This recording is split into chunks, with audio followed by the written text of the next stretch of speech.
प्रभु नित्यानंद श्री अद्वैत गदाधर श्रीवासादि गौर भक्त वृंदा श्री चैतन्य मनोभीष्टं स्थापितं येन भूतले स्वयं रूप कदा मह्यं ददाति स्वपदान्तिकं वन्देऽहं श्रीगुरो श्रीयुतपदकमलं श्रीगुरुं वैष्णवां च श्रीरूपं साग्रजातं सहगणा रघुनाथान्वितं तं सजीवं साद्वैतं सावधूतं परिजनसहितं कृष्णचैतन्यदेवं श्रीराधाकृष्णपादान् सहगणललिता श्रीविशाखान्वितांश्च हे कृष्ण करुणा सिन्धो दीनबन्धो जगत्पते गोपेश गोपिका कान्ता राधाकान्त नमोऽस्तुते तप्तकाञ्चन गौराङ्गी राधे वृन्दावनेश्वरी वृषभानुसुते देवी प्रणमामि हरिप्रिये वाञ्छाकल्पतरुभ्यश्च कृपा सिन्धुभ्येव च पतितानां पावनेभ्यो वैष्णवेभ्यो नमो नमः। जय श्री कृष्ण चैतन्य प्रभु नित्यानंद श्री अद्वैत गदाधर श्रीवासादि गौर भक्त वृंदा हरे कृष्ण कृष्ण कृष्ण हरे हरे हरे राम राम राम हरे हरे। हरे कृष्ण। श्रीमद् भगवद गीता यथारूपम इस्कॉन സ്ഥാപകാചാര്യൻ കൃഷ്ണ കൃപാമൂർത്തി എസി ഭക്തി വേദാന്ത സ്വാമി ശ്രീല പ്രഭുപാദർ വിവർത്തനവും ഭാവാർത്ഥവും നൽകിയിട്ടുള്ള ഭഗവത്ഗീത യഥാരൂപത്തിലെ രണ്ടാമത്തെ അധ്യായം ഗീതാ വിഷയ സംഗ്രഹം കഴിഞ്ഞ ദിവസം നമ്മൾ 63-ാമത്തെ ശ്ലോകം വരെ വായിച്ചിട്ടുണ്ടായിരുന്നു.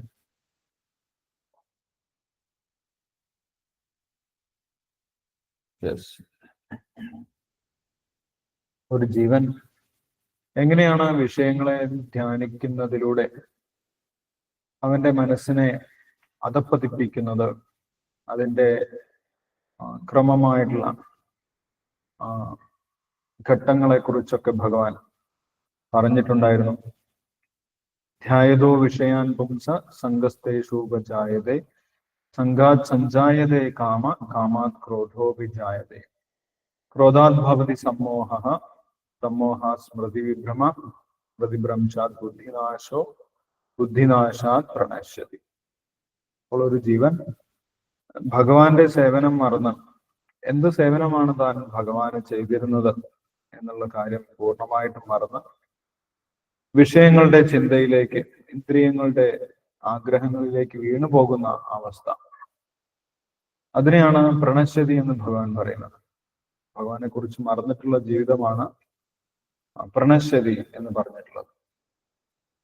അപ്പോൾ ശിലപ്രഭാകർ പറയുന്നുണ്ട്, ഈ ഭൗതിക ലോകത്തിൽ എല്ലാവരും വിഷയങ്ങളെ കുറിച്ച് തന്നെയാണ് ചിന്തിക്കുന്നത്, ഭൗതിക വിഷയങ്ങളെ കുറിച്ചാണ് ചിന്തിക്കുന്നത്. ബ്രഹ്മാവ് മുതൽ ഉറുമ്പ് വരെയുള്ള എല്ലാ ജീവികളും ഇന്ദ്രിയ വിഷയങ്ങളെ കുറിച്ചാണ് ചിന്തിച്ചു കൊണ്ടിരിക്കുന്നത്. അപ്പോൾ അതിൽ നിന്ന് പുറത്തു കടക്കാനുള്ള മാർഗം ആചാര്യന്മാർ നമ്മൾക്ക് നൽകിയിട്ടുണ്ട്. ശീലപ്രഭാകർ അത് വിശദീകരിക്കുന്നുണ്ട്. യുക്തവൈരാഗ്യം എന്നുള്ള പദ്ധതിയിലൂടെ നമ്മൾക്ക് ആ ഒരു വിഷയചിന്തയിൽ നിന്ന് ക്രമേണ പുറത്തു കടക്കാൻ സാധിക്കും. പ്രാപഞ്ചികതയാ ബുദ്ധിയ ഹരിസംബന്ധി വസ്തുന മുമുക്ഷുഭി പരിത്യാഗോ വൈരാഗ്യം ഫൽഗുകത്യതേ. അല്ലാതെ കൃത്രിമമായിട്ട് നമ്മൾക്ക് ഈ ഭൗതിക വിഷയങ്ങളെ ഉപേക്ഷിക്കാൻ സാധിക്കുകയില്ല എന്നുള്ളതാണ്. ഭൗതിക വിഷയങ്ങളെ ഉപയോഗിച്ചുകൊണ്ടാണ് ശരീരം നിലനിർത്തുന്നത്. അതുകൊണ്ട് എല്ലാ വിഷയങ്ങളെയും എല്ലാ വസ്തുക്കളെയും ഉപേക്ഷിക്കാൻ സാധിക്കുകയില്ല. പക്ഷെ എല്ലാ വസ്തുക്കൾക്കും ഭഗവാനുമായിട്ടൊരു പ്രത്യേക ബന്ധമുണ്ട്. ആ ബന്ധം തിരിച്ചറിഞ്ഞ് എങ്ങനെ ഓരോ വസ്തുവിനെയും ഭഗവാന്റെ സേവനത്തിന് ഉപയോഗിക്കാം എന്ന് പഠിക്കുന്നതിലൂടെയാണ്, അത് പ്രായോഗികമാക്കുന്നതിലൂടെയാണ് ഒരു വ്യക്തിക്ക് ഭൗതിക ചിന്തയിൽ നിന്ന് ആത്മീയമായിട്ടുള്ള ചിന്തയിലേക്ക്, ഭൗതികമായിട്ടുള്ള ചിന്തയിൽ നിന്ന് ഭഗവത് ചിന്തയിലേക്ക് ഉയർന്നു വരാൻ സാധിക്കുന്നത് എന്ന് പറഞ്ഞു തന്നിട്ടുണ്ടായിരുന്നു.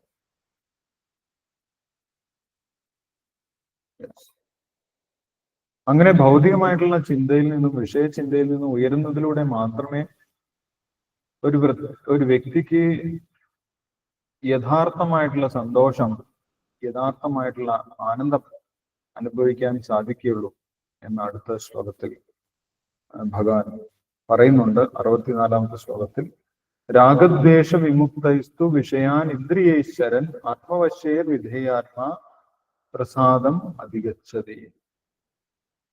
അപ്പോൾ ഈ ഒരു പദ്ധതിയിലൂടെ, ബുദ്ധിയോഗത്തിലൂടെ, ഭഗവാനെ കുറിച്ച് കേൾക്കുന്നതിലൂടെയും ഭഗവാനെ കീർത്തിക്കുന്നതിലൂടെയും ഭഗവാനെ സ്മരിക്കുന്നതിലൂടെയും ഭഗവാന് വ്യത്യസ്തമായിട്ടുള്ള സേവനങ്ങൾ ചെയ്യുന്നതിലൂടെയും ഒരു വ്യക്തിക്ക് ക്രമേണ ഈ ഇന്ദ്രിയ വിഷയങ്ങളിൽ നിന്ന് ഉയർന്നു വരാൻ സാധിക്കും എന്നാണ് പറയുന്നത്.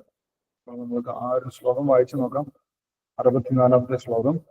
രാഗദ്വേഷ വിമുക്തൈസ്തു വിഷയാൻ ഇന്ദ്രിയൈശ്ചരൻ ആത്മവശ്യേ വിധേയാത്മാ പ്രസാദം തികച്ചതി. അടുത്ത ശ്ലോകം അതിനോട് ബന്ധപ്പെട്ട ശ്ലോകം തന്നെയാണ്. പ്രസാദേ സർവദുഃഖാനാം ഹാനിരസ്യോപജായതേ പ്രസന്ന ചേതസോ ഹ്യാശു ബുദ്ധി പര്യവതിഷ്ഠതേ. ആ രണ്ട് ശ്ലോകം നമുക്ക് വായിക്കാം. 64-65 ശ്ലോകം വിവർത്തനം ഭാവാർത്ഥം വായിച്ചോളാം. അതിനുശേഷം നമുക്ക് ഡിസ്കസ് ചെയ്യാം. 64-ാമത്തെയും 65-ാമത്തെയും ശ്ലോകം വായിച്ചു. ഹരേ കൃഷ്ണ പ്രഭുജി. ഹരേ കൃഷ്ണ. ഹരേ കൃഷ്ണ.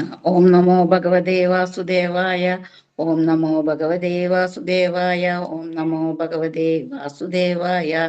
രാഗദ്വേഷ വിമുക്തിസ്തു വിഷയാനിന്ദ്രിയാശ്ചരൻ ആത്മവൈശ്യർവിധേയാത്മാ പ്രസാദമധിഗച്ഛതി. രാഗദോഷങ്ങളിൽ നിന്നും വിമുക്തനായി സ്വാതന്ത്ര്യത്തിനു വേണ്ടിയുള്ള നിബന്ധനകൾ വഴി ഇന്ദ്രിയങ്ങളെ നിയന്ത്രിക്കുന്ന ഒരു വ്യക്തിക്ക് ഭഗവാന്റെ പൂർണ്ണ കാരുണ്യം ലഭ്യമാകും. ഭാവാർത്ഥം. ശ്രീലപ്രഭുവാദിക്ക് ജയ്. ഏതെങ്കിലും കൃത്രിമ പദ്ധതി പ്രകാരം ബാഹ്യമായ ഇന്ദ്രിയ സംയമനം സാധിച്ചാലും ആ ഇന്ദ്രിയങ്ങൾ അതീന്ദ്രിയമായ ഭഗവത് സേവനത്തിൽ ഏർപ്പെടാതിരുന്നാൽ ഒരു പതനത്തിന് തികച്ചും സാധ്യതയുണ്ടെന്ന് മുമ്പ് പറഞ്ഞുവല്ലോ. കൃഷ്ണാവബോധം തികഞ്ഞ ഒരാൾ വൈഷയിക മേഖലയിലാണെന്ന് തോന്നുമെങ്കിലും കൃഷ്ണാവബോധമുള്ളതുകൊണ്ട് വിഷയബോധങ്ങളിൽ അനാസക്തനായിരിക്കും. ഭക്തന്റെ താല്പര്യം കൃഷ്ണനെ പ്രീതിപ്പെടുത്തുക മാത്രമാകയാൽ മറ്റെല്ലാ ആസക്തികളിൽ നിന്നും അദ്ദേഹം മുക്തനാണ്.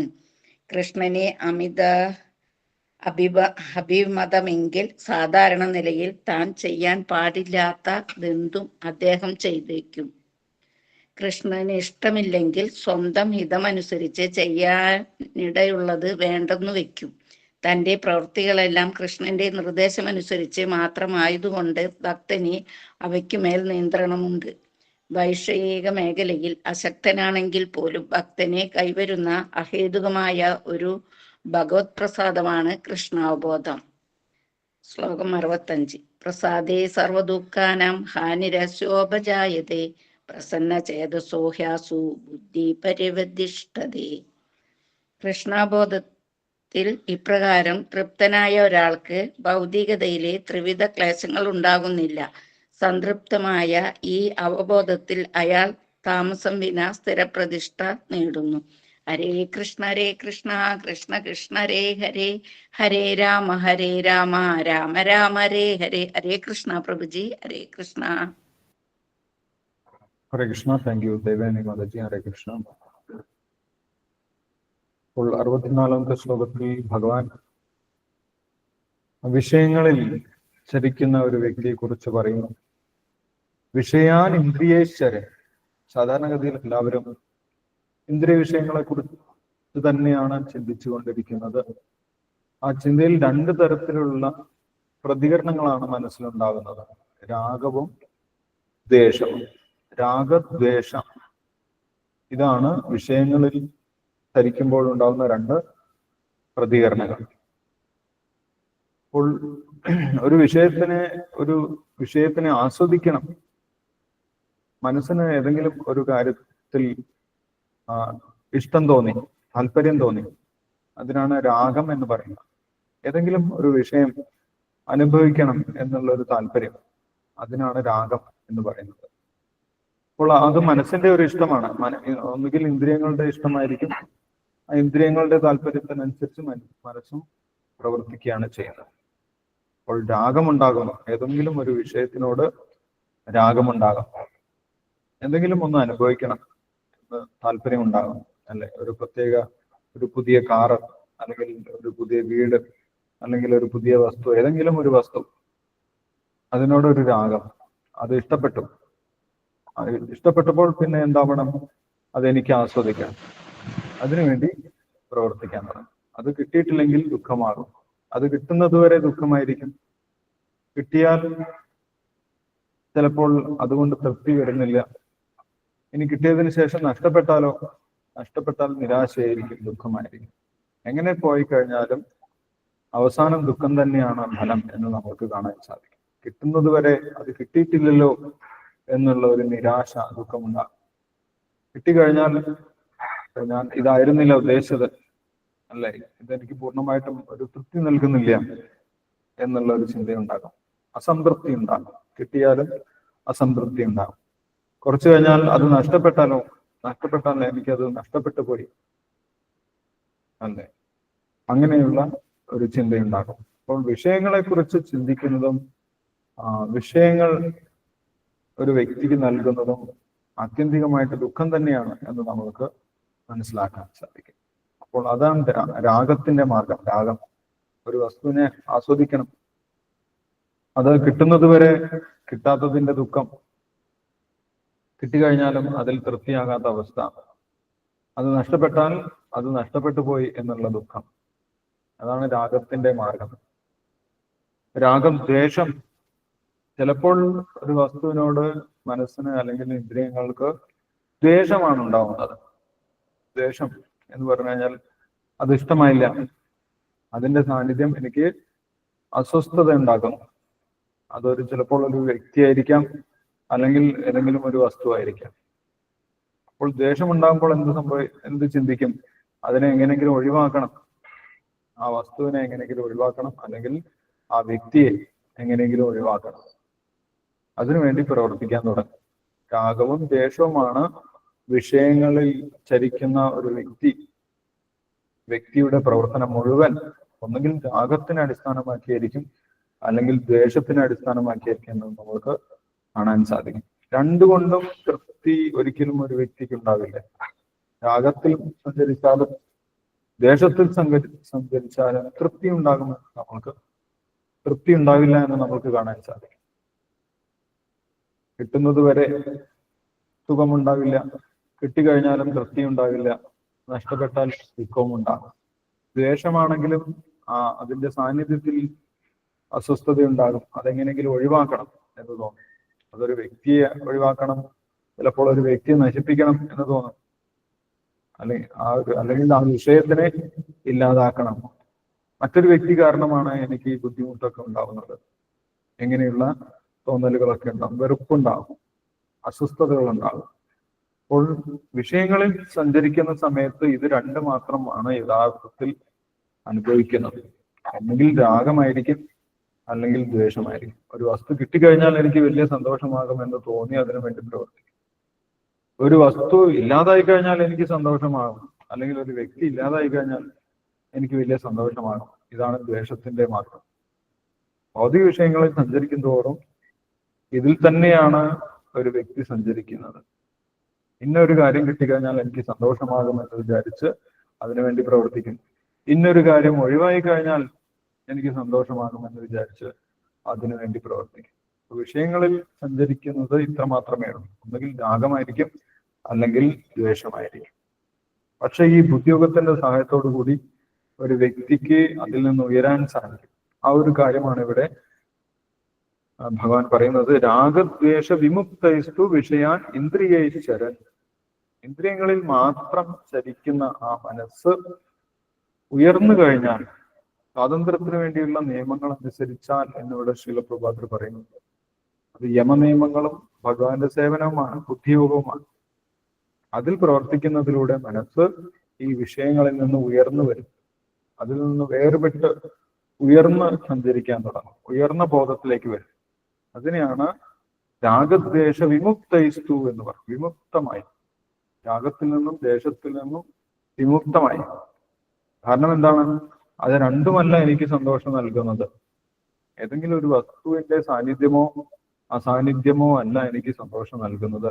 എനിക്ക് ഭഗവാനുമായിട്ടുള്ള സമ്പർക്കമാണ് യഥാർത്ഥത്തിൽ തൃപ്തി നൽകുന്നത്, യഥാർത്ഥത്തിൽ സന്തോഷം നൽകുന്നത്.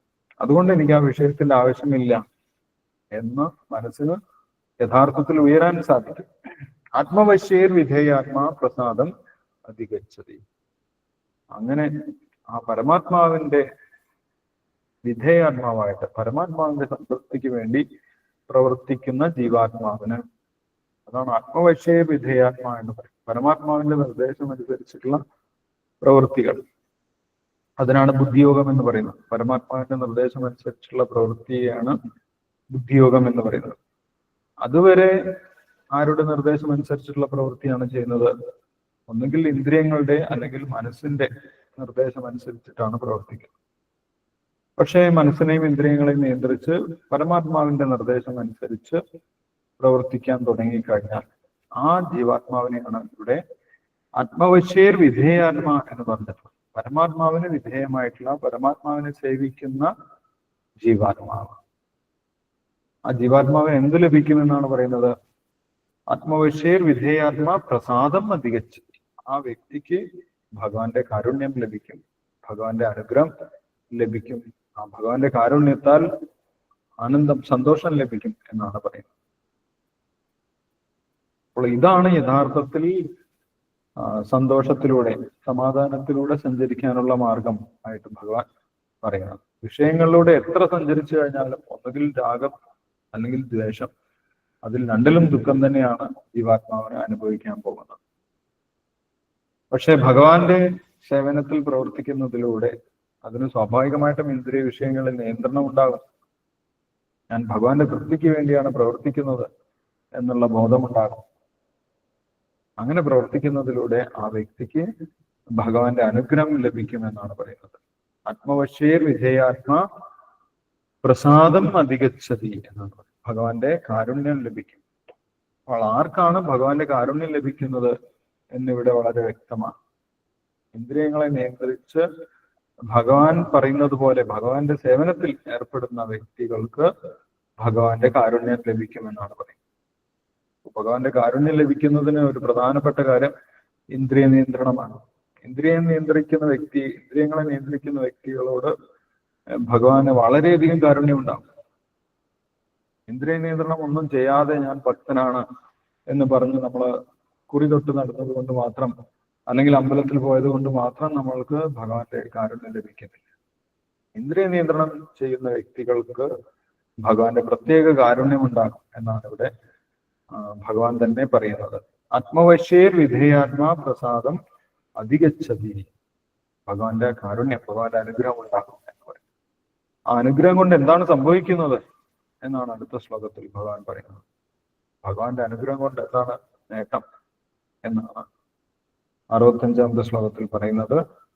പ്രസാദേ, ആ പ്രസാദത്താൽ, ആ ഭഗവാന്റെ കാരുണ്യത്താൽ, ഭഗവാന്റെ അനുഗ്രഹത്താൽ സർവദുഃഖാന ഹാനിരസ്യോപജായത, എല്ലാവിധ ദുഃഖങ്ങളിൽ നിന്നും പുറത്തു കടക്കാൻ ആ ജീവന് സാധിക്കും എന്നുള്ളതാണ്. സാഹചര്യമൊക്കെ അതുപോലെ തന്നെ ഉണ്ടാകും. പക്ഷെ ആ സാഹചര്യങ്ങളിലുള്ള ദുഃഖങ്ങൾ ആ വ്യക്തിയെ ബാധിക്കാതെയാകും ഭഗവാന്റെ കാരുണ്യത്താൽ. അല്ലെങ്കിൽ ചെറിയൊരു വിഷയം ഉണ്ടായാൽ തന്നെ മനസ്സിനെ അത് ബാധിക്കും. മനസ്സിൽ നിരന്തരം ചില ചിന്തകൾ നമ്മളെ അലട്ടിക്കൊണ്ടേയിരിക്കും.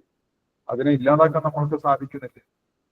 പക്ഷെ ഭഗവാന്റെ അനുഗ്രഹം കൊണ്ട് ഭഗവാന്റെ ഭക്തന്മാർക്ക്, ബുദ്ധിയോഗത്തിൽ പ്രവർത്തിക്കുന്നവർക്ക് ദുഃഖിക്കാൻ ഒരുപാട് സാഹചര്യങ്ങൾ ഉണ്ടെങ്കിൽ പോലും അത് ബാധിക്കാതെ ഭഗവാന്റെ വിഷയങ്ങളെ കുറിച്ച് ചിന്തിക്കാനുള്ള അനുഗ്രഹം ആ വ്യക്തിക്ക് ലഭിക്കും. അങ്ങനെയാണ് ദുഃഖത്തിൽ നിന്ന് പുറത്തു കടക്കുന്നത്. അപ്പോൾ ദുഃഖങ്ങൾ ഇല്ലാതാകുന്നതിലൂടെയല്ല ഒരു വ്യക്തിയുടെ ദുഃഖങ്ങളിൽ നിന്ന് പുറത്തു കടക്കുന്നത്. ആ ദുഃഖങ്ങൾ അനുഭവിക്കാത്ത അവസ്ഥയിലേക്ക് ഉയരുന്നതിലൂടെയാണ്. അത് ഭഗവാന്റെ അനുഗ്രഹം കൊണ്ട് ഭക്തന് ലഭിക്കുമെന്നാണ് ഇവിടെ ഭഗവാൻ വ്യക്തമാക്കുന്നത്. പ്രസാദേ സർവദുഃഖാനാം ഹാനിരസ്യോപജായതേ. ഭഗവാന്റെ കാരുണ്യത്താൽ, ഭഗവാന്റെ അനുഗ്രഹത്താൽ ആ മനസ്സ് ദുഃഖങ്ങളുടെ നിലവാരത്തിൽ നിന്ന് ഉപരി ഉയർന്നു വരും. അപ്പോൾ ദുഃഖിക്കാൻ സാഹചര്യമുണ്ടെങ്കിൽ പോലും ആ വ്യക്തി ഭഗവാനെ കുറിച്ച് ചിന്തിക്കുന്നത് കൊണ്ട് ആ ദുഃഖങ്ങളെ മറികടക്കുകയാണ് ചെയ്യുന്നത്. അല്ലാതെ ദുഃഖിക്കാനുള്ള സാഹചര്യം ഒരിക്കലും ഈ ഭൗതിക ലോകത്ത് ഇല്ലാതാകുന്നില്ല. ഭഗവാൻ തന്നെ പറയുന്നുണ്ട്, ഈ ലോകം ദുഃഖാലയമാണ്. അപ്പോൾ പിന്നെ ദുഃഖിക്കാൻ എല്ലാ സമയത്തും സാഹചര്യമുണ്ട്. ദുഃഖിച്ചുകൊണ്ടിരിക്കാനാണെങ്കിൽ എത്ര കാലം വേണമെങ്കിലും നമ്മൾക്ക് ദുഃഖിച്ചുകൊണ്ടിരിക്കാം. അതിനുള്ള ഒരുപാട് കാരണങ്ങൾ നമ്മൾക്കുണ്ടാകും. പക്ഷേ മനസ്സ് അതിൽ നിന്ന് ഉയരുന്നതിലൂടെയാണ് ആ ദുഃഖങ്ങൾ ഇല്ലാതാവുന്നത്. എങ്ങനെയാണ് മനസ്സ് ഉയരുന്നത്? പ്രസാദേ സർവദുഃഖാനം ഹാനിരസ്യോപജായതേ. ഭഗവാന്റെ അനുഗ്രഹം കൊണ്ട് മാത്രമാണ് ആ മനസ്സ് ഉയരുന്നത് എന്നാണ് പറയുന്നത്. ആ ഭഗവാന്റെ പ്രസാദം എങ്ങനെയാണ് കിട്ടുന്നത് എന്നാണ് കഴിഞ്ഞ ശ്ലോകത്തിൽ പറഞ്ഞത്.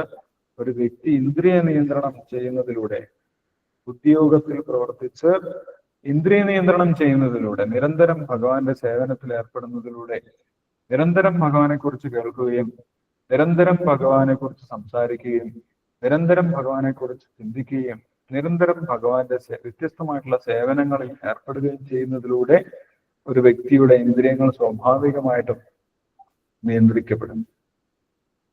അങ്ങനെ ഇന്ദ്രിയങ്ങളെ നിയന്ത്രിക്കുന്ന വ്യക്തിക്കാണ് ഭഗവാന്റെ അനുഗ്രഹം ഉണ്ടാകുന്നത് എന്നാണ് പറയുന്നത്.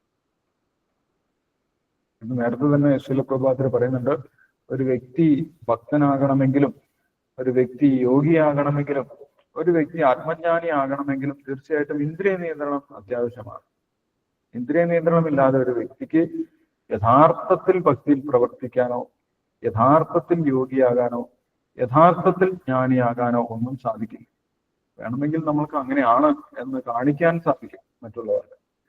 പക്ഷേ യഥാർത്ഥത്തിൽ നമ്മൾക്ക് ഉള്ളിൽ സന്തോഷവും സമാധാനവും ലഭിക്കണമെങ്കിൽ ഇന്ദ്രിയ നിയന്ത്രണം അത്യാവശ്യമാണ് എന്നുള്ള കാര്യമാണ് ഇവിടെ ഭഗവാൻ പറയുന്നത്. രാഗദ്വേഷ വിമുക്തസ്തു വിഷയാൻ ഇന്ദ്രിയേശ്വരൻ ആത്മവശ്യേർ വിധേയാത്മാ പ്രസാദം അധികച്ചതി. ഇന്ദ്രിയങ്ങളെ നിയന്ത്രിക്കുന്നവനാണ് ഭഗവാന്റെ കാരുണ്യം ഉണ്ടാകുന്നത്. അല്ല, ആ വ്യക്തി അമ്പലത്തിൽ പോയിട്ടില്ലെങ്കിലും വേണ്ടില്ല, വീട്ടിലിരുന്ന് ഭഗവാന്റെ നാമം ജപിച്ചാൽ മതി. അതുകൊണ്ട് തന്നെ ആ വ്യക്തിക്ക് ഇന്ദ്രിയ നിയന്ത്രണം ഉണ്ടാകും. അങ്ങനെയാണ് ഒരു വ്യക്തിക്ക് ഭക്തിയിൽ ഉയരാൻ സാധിക്കുന്നത്. ഇന്ദ്രിയങ്ങളെ നിയന്ത്രിക്കുന്ന വ്യക്തിക്ക് ഭഗവാന്റെ അനുഗ്രഹം പെട്ടെന്നുണ്ടാകും. ആ അനുഗ്രഹം കൊണ്ട് ആ വ്യക്തിക്ക് കൂടുതൽ കൂടുതൽ ഉയർന്ന നിലവാരത്തിൽ ചിന്തിക്കാൻ സാധിക്കും. പ്രസാദേ സർവദുഃഖാനം, ആ ദുഃഖത്തിന്റെ നിലവാരത്തിൽ നിന്ന് ഉയർന്ന് ചിന്തിക്കാൻ സാധിക്കും. ഹാനിരസ്യോപജായതേ പ്രസന്ന ചേതസോഹ്യാശു ബുദ്ധി പരിവധിഷ്ഠിത. അങ്ങനെ ആ വ്യക്തിക്ക് പ്രസന്നമായിട്ടുള്ള മനസ്സുണ്ടാകും, സമാധാനമുണ്ടാകും, സന്തോഷമുണ്ടാകും. പ്രസന്ന ചേതസോഹ്യാശു ബുദ്ധി പരിവധിഷ്ഠിത. അങ്ങനെ പ്രസന്നമായിട്ടുള്ള മനസ്സിൽ ആ ഭഗവാനെ കുറിച്ചുള്ള ചിന്ത ഉറച്ചു നിൽക്കുന്നു എന്നാണ് പറയുന്നത്. നിരന്തരമായിട്ട് ആ വ്യക്തിക്ക്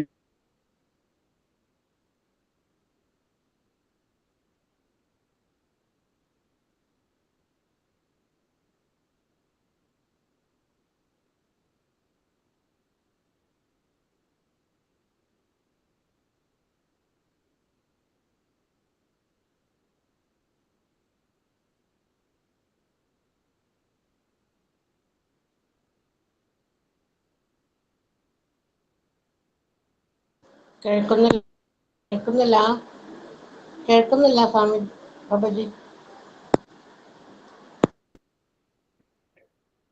ഭഗവാനെ സമീപിക്കാതെ ഒരു വ്യക്തിക്ക് ഒരിക്കലും ഈ ഒരു ബുദ്ധി, ദിവ്യമായിട്ടുള്ള ബുദ്ധിയോഗം ലഭിക്കുന്നില്ല എന്നുള്ള കാര്യമാണ് അടുത്ത ശ്ലോകത്തിൽ പറയുന്നത്. അപ്പോൾ നമുക്ക് അടുത്ത ശ്ലോകം കൂടി വായിക്കാം. 66ാമത്തെ ശ്ലോകം. നാസ്തി ബുദ്ധി അയുക്തസ്യ നചായുക്തസ്യ ഭാവന നചാ ഭാവേദ ശാന്തി അശാന്തസ്യ കുത സുഖം. ആർക്കാണ് ഈ ഒരു അനുഗ്രഹം കിട്ടുന്നത്? എങ്ങനെയാണ് ഭഗവാന്റെ അനുഗ്രഹം കിട്ടുന്നത്? ആർക്കൊക്കെയാണ് അതിനുള്ള യോഗ്യതയുള്ളത് എന്നാണ് ഇവിടെ അടുത്ത ശ്ലോകത്തിൽ 66ാമത്തെ ശ്ലോകത്തിൽ പറയുന്നത്. നമ്മൾക്കത് വായിക്കാം. 66ാമത്തെ ശ്ലോകം വായിച്ചോളൂ.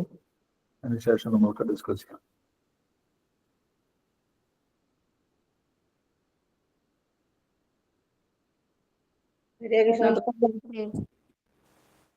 സഞ്ജീവനി മാതാജി വായിച്ചു. ഹരേ കൃഷ്ണ. ഓം നമോ ഭഗവതേ വാസുദേവായ. നാസ്തി ബുദ്ധിരയുക്തസ്യ ന ചായുക്തസ്യ ഭാവന ന ചാഭാവയത ശാന്തി അശാന്ത്യസ്യ കുതസുഖം. വിവർത്തന ഭാവാർത്ഥം. സ്വാമി ഭക്തിവേദാന്ത ശ്രീല പ്രഭുപാദ് കി ജയ്. പരമപുരുഷനുമായി ബന്ധപ്പെടാത്തവന് ദിവ്യബുദ്ധിയോ ഉറച്ച മനസ്സോ ലഭിക്കില്ല. അതില്ലാതെ സമാധാനം കൈവരിക്കാൻ സാധ്യമല്ല. സമാധാനമില്ലെങ്കിൽ സുഖം എവിടെ? ഭാവാർത്ഥം. കൃഷ്ണാവബോധമില്ലാത്ത ഒരാൾക്ക് ശാന്തി കൈവരിക്കാൻ സാധ്യമല്ല. തപോയജ്ഞാദികളുടെ സദ്ഫലങ്ങളെല്ലാം ആസ്വദിക്കുന്നത് കൃഷ്ണൻ തന്നെയെന്നും എല്ലാ പ്രപഞ്ച പ്രതിഭാസങ്ങളുടെയും ഉടമയും എല്ലാ ജീവജാലങ്ങളുടെ യഥാർത്ഥ സുഹൃത്തും അദ്ദേഹം ഒരാളാണെന്നും അറിയുന്നവർക്ക് ശരിക്കും സമാധാനം ലഭിക്കുമെന്ന് 5-ാം അധ്യായത്തിൽ 5.29 ഊന്നി പറയുന്നുണ്ട്. കൃഷ്ണാവബോധമില്ലെങ്കിൽ മനസ്സിന് ഒരു അന്തിമ ലക്ഷ്യമില്ല തന്നെ. ഒരു ഉറച്ച ലക്ഷ്യമില്ലാത്തത് കൊണ്ടാണ് മനസ്സ് അസ്വസ്ഥമാകുന്നത്. കൃഷ്ണനാണ് ഏതൊന്നിന്റെയും ആസ്വാദകനും ഉടമയും ഏവരുടെയും സുഹൃത്തുമെന്ന് മനസ്സിലാക്കിയാൽ ചിത്തതയാർന്ന സമാധാനം നേടാം. കൃഷ്ണനോട് ഒരു വിധത്തിലും ബന്ധപ്പെടാതെ പ്രവർത്തിക്കുന്നവൻ ജീവിതത്തിൽ ആധ്യാത്മികമായ ഔന്നത്യവും ശാന്തിയും വരിച്ച ആളെ പോലെ ഭാവിച്ചാലും ശരി, എപ്പോഴും അശാന്തനും ദുഃഖിതനുമായിരിക്കും. കൃഷ്ണനോട് ബന്ധപ്പെടുന്നത് കൊണ്ട് മാത്രം ലഭ്യമാകുന്നതും സ്വയം വെളിപ്പെടുന്നതും ആയൊരു പ്രശാന്താവസ്ഥ അത്രേ കൃഷ്ണാവബോധം. ഹരേ കൃഷ്ണ. ഹരേ കൃഷ്ണ പ്രഭു. ഹരേ കൃഷ്ണ. താങ്ക് യു സഞ്ജീവനി മാതാജി. ഹരേ കൃഷ്ണ.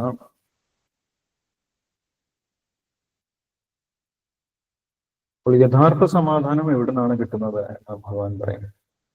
യഥാർത്ഥ സമാധാനം ലഭിക്കണമെങ്കിൽ ഭഗവാനെ തന്നെ സമീപിക്കണം എന്നാണ് പറയുന്നത്. നാസ്തി ബുദ്ധി അയുക്തസ്യ. അയുക്തൻ എന്ന് പറഞ്ഞു കഴിഞ്ഞാൽ ഭഗവാനോട് ചേരാത്തവൻ, അല്ലെങ്കിൽ ഭഗവാന്റെ സേവനത്തിലേക്ക് വരാത്തവൻ, ഭഗവാനെ അംഗീകരിക്കാത്തവൻ എന്നാണ് അർത്ഥം. അയുക്തൻ. ആ വ്യക്തിക്ക്, അയുക്തനായിട്ടുള്ള ഒരു വ്യക്തിക്ക് നാസ്തി ഉണ്ടാകുന്നില്ല. എന്തുണ്ടാകുന്നില്ല? ബുദ്ധി, ആത്മീയമായിട്ടുള്ള ബുദ്ധി ഒരിക്കലും ലഭിക്കുന്നില്ല എന്നുള്ളതാണ്. നാസ്തി ബുദ്ധിരയുക്തസ്യ നചായുക്തസ്യ ഭാവന. അയുക്തന് ആ ഭാവന, ഭഗവാനെ കുറിച്ച് മനസ്സിലാക്കാനുള്ള കഴിവും ഉണ്ടാകുന്നില്ല. നചാ ഭാവേദ ശാന്തി അശാന്തസ്യ കുതസുഖം. ഭഗവാനെ കുറിച്ച് മനസ്സിലാക്കാതെ ഒരു വ്യക്തിക്ക് യഥാർത്ഥ ശാന്തി ലഭിക്കുന്നില്ല. യഥാർത്ഥ ശാന്തിയും സമാധാനവും ഇല്ലെങ്കിൽ പിന്നെ എങ്ങനെയാണ് സുഖമായിട്ട് ജീവിക്കാൻ സാധിക്കുന്നത് എന്നാണ് ഭഗവാൻ ചോദിക്കുന്നത്. വളരെ പ്രാക്ടിക്കൽ ആയിട്ടുള്ള ഒരു ചോദ്യമാണ്. ഒരു വ്യക്തിക്ക് എല്ലാ കാര്യങ്ങളും ഉണ്ട്, ധാരാളം സമ്പത്തുണ്ട്, വിദ്യാഭ്യാസമുണ്ട്, സ്വത്തും സൗകര്യങ്ങളും എല്ലാം ഉണ്ട്, നല്ല ജോലിയുണ്ട്. പക്ഷെ ഉള്ളിൽ സ്വസ്ഥതയില്ലെങ്കിൽ പിന്നെ എവിടെയാണ് സുഖം എന്നാണ് ഭഗവാൻ ചോദിക്കുന്നത്. അല്ലെ, പുറമെ എല്ലാ സൗകര്യങ്ങളും ഉണ്ടാകും, പക്ഷെ ഉള്ളിൽ മനസ്സിന് സമാധാനമില്ല, സ്വസ്ഥതയില്ല. അപ്പോൾ പിന്നെ എങ്ങനെയാണ് ആ വ്യക്തിക്ക് ജീവിതം ആസ്വദിക്കാൻ സാധിക്കുന്നത്? ജീവിതത്തിൽ എങ്ങനെയാണ് സുഖമുണ്ടാകുന്നത് എന്നാണ് ഭഗവാൻ ചോദിക്കുന്നത്. അപ്പോൾ ഇന്നത്തെ കാലത്ത് നമുക്ക് ധാരാളമായിട്ട് കാണാൻ സാധിക്കുന്നതാണ്. വലിയ വലിയ ധനികരായിട്ടുള്ള വ്യക്തികൾ ഒരു സുപ്രഭാതത്തിൽ അവര് ആത്മഹത്യ ചെയ്തു എന്നൊക്കെ പറഞ്ഞിട്ട് ന്യൂസ് വരുന്നത് കാണാം.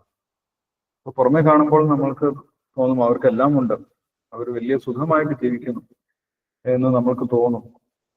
പക്ഷെ യഥാർത്ഥത്തിൽ അവരുടെ ഉള്ളിൽ അവർക്ക് സുഖം ലഭിക്കുന്നില്ല. അതിന്റെ കാരണം ഭഗവാൻ പറയുന്നുണ്ട്, ഭഗവാനെ സമീപിക്കാത്തത് കൊണ്ടാണ് അവർക്ക് യഥാർത്ഥത്തിൽ സുഖവും സമാധാനവും ശാന്തിയും ലഭിക്കാത്തത്.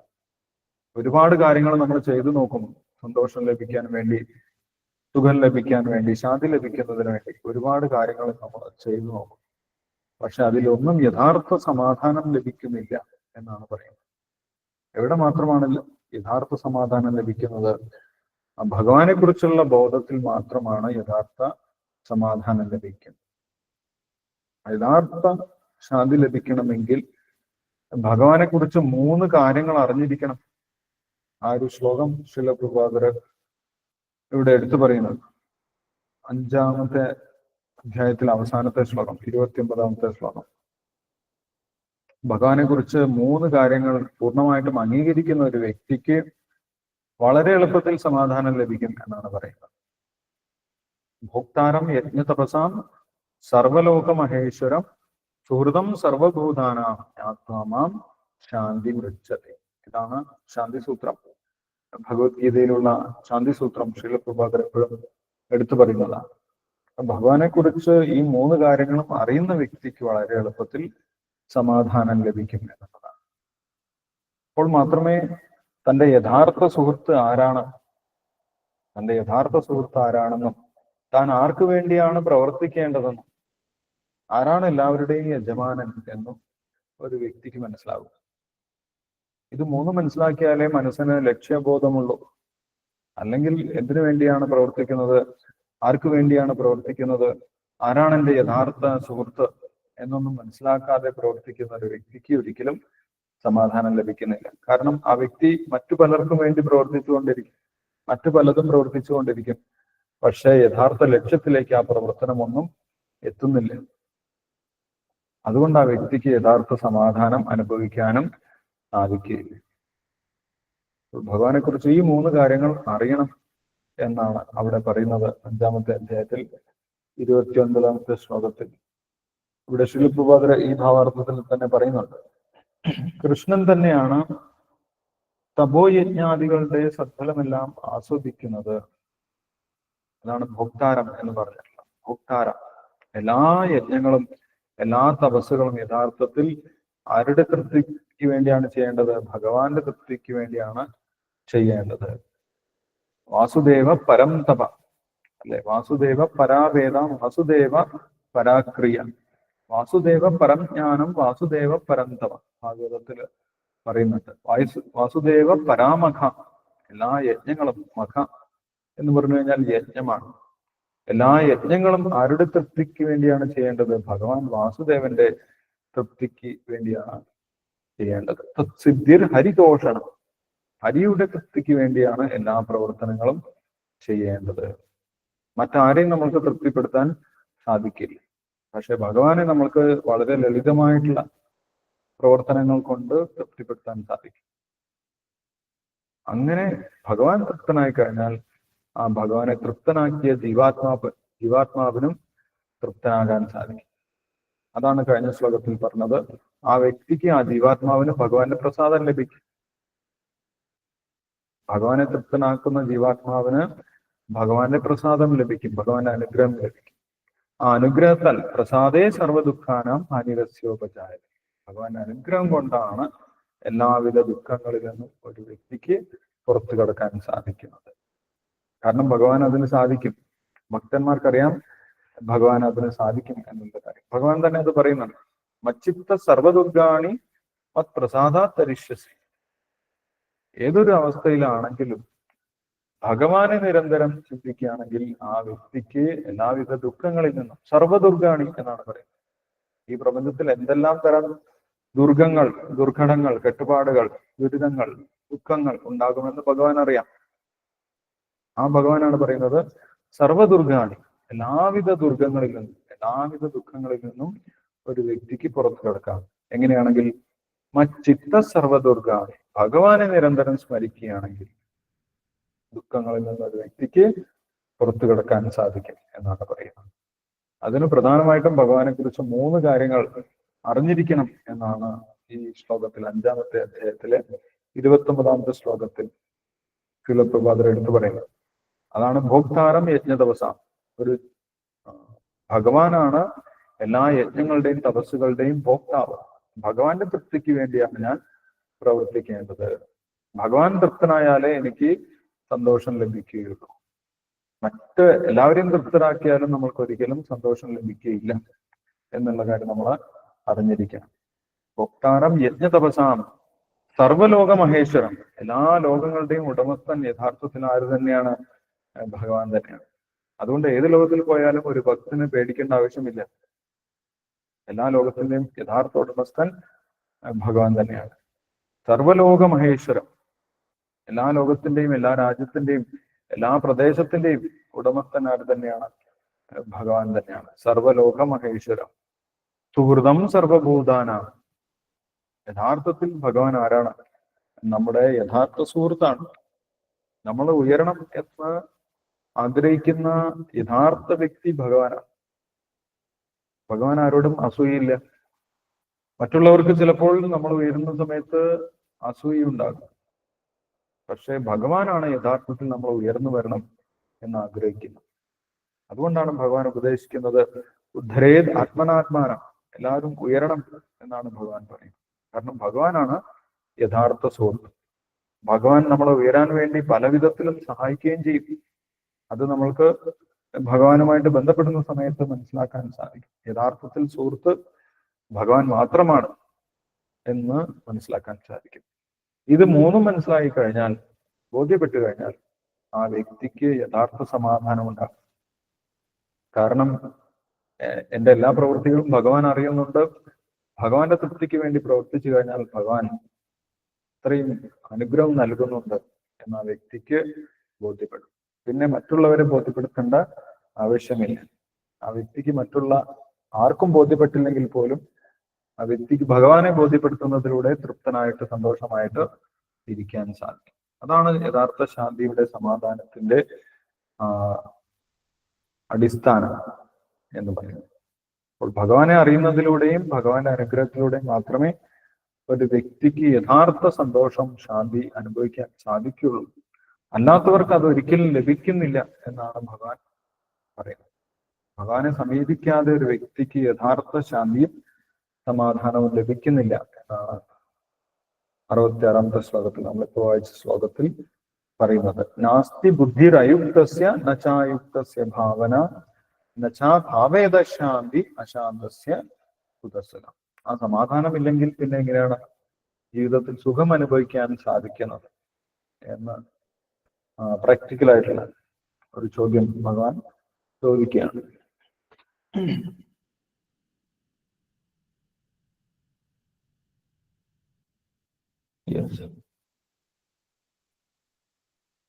ഓക്കെ, അടുത്ത ശ്ലോകത്തിൽ ഇന്ദ്രിയങ്ങൾ എങ്ങനെയാണ് പ്രവർത്തിക്കുന്നത് എന്നുള്ള വിശദമായിട്ടുള്ള കാര്യങ്ങളൊക്കെ ഭഗവാൻ പറയുന്നുണ്ട്. അത് നമുക്ക് അടുത്ത ദിവസം വായിക്കാം. ഇപ്പോൾ വായിച്ച ശ്ലോകങ്ങളിൽ എന്തെങ്കിലും സംശയങ്ങളുണ്ടെങ്കിൽ ഡിസ്കസ് ചെയ്യാം. സംശയങ്ങളില്ലെങ്കിൽ നമുക്ക് ശ്ലോകം വായിക്കാം.